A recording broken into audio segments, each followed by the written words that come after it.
d'État. La parole est au président Christian Jacob. Merci, Monsieur le Président.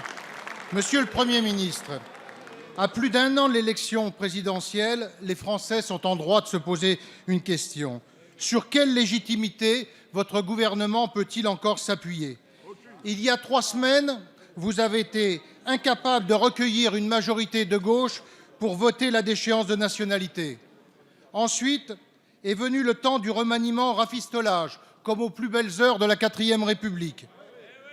Un remaniement qui vous a été clairement imposé, sur lequel vous n'avez eu aucune marge de manœuvre.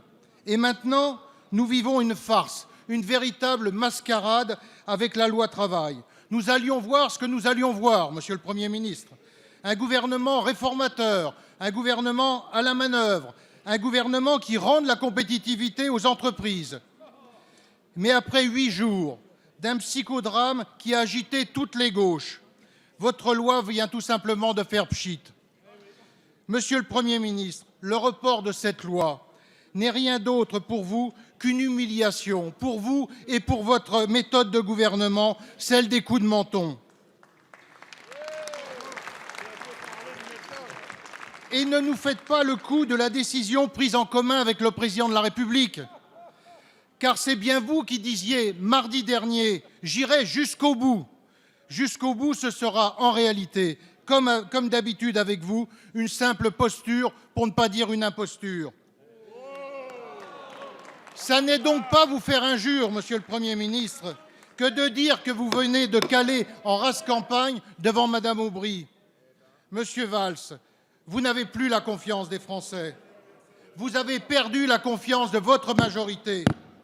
Avec l'enterrement de première classe de votre loi sur le travail, considérez-vous avoir toujours la confiance du Président de la République?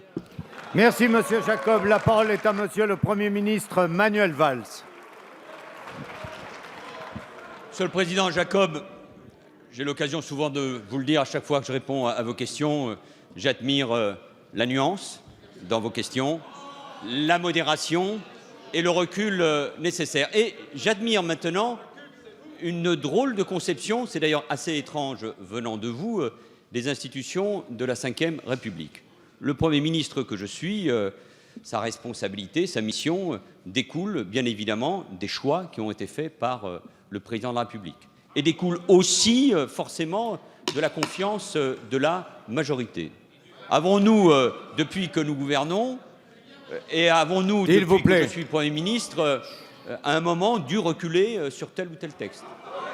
Avons-nous dû changer telle ou telle position après le débat nécessaire? Non.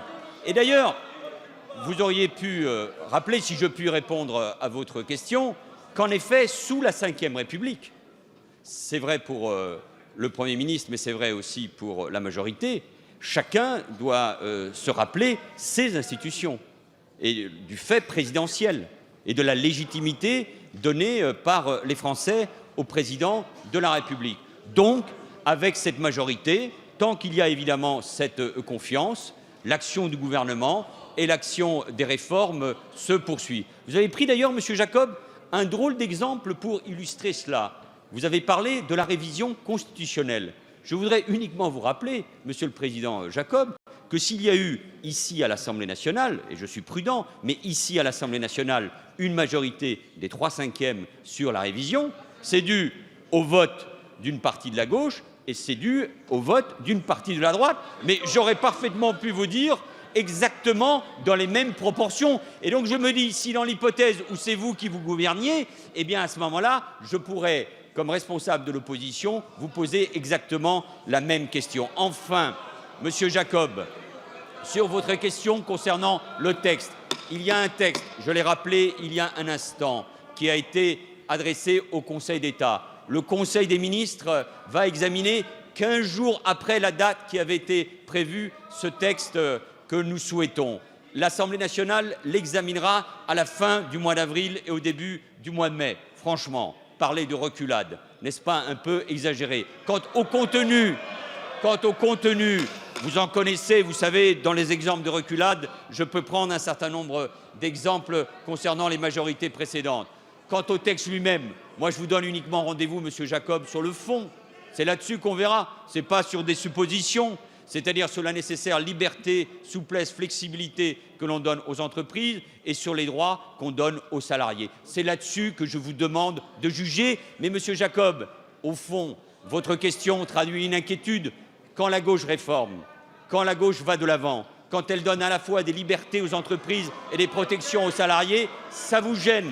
Et d'ailleurs, j'ai remarqué, Monsieur Jacob, avec beaucoup d'intérêt, qu'un certain nombre de parlementaires, y compris de l'opposition, ont marqué leur soutien à cette démarche. Donc je vous donne, Monsieur Jacob, plutôt que les boursouflures, un rendez-vous sur le fond, et c'est là-dessus où tout le monde jugera. En tout cas, ma volonté de réforme, soyez-en certains, elle se poursuivra.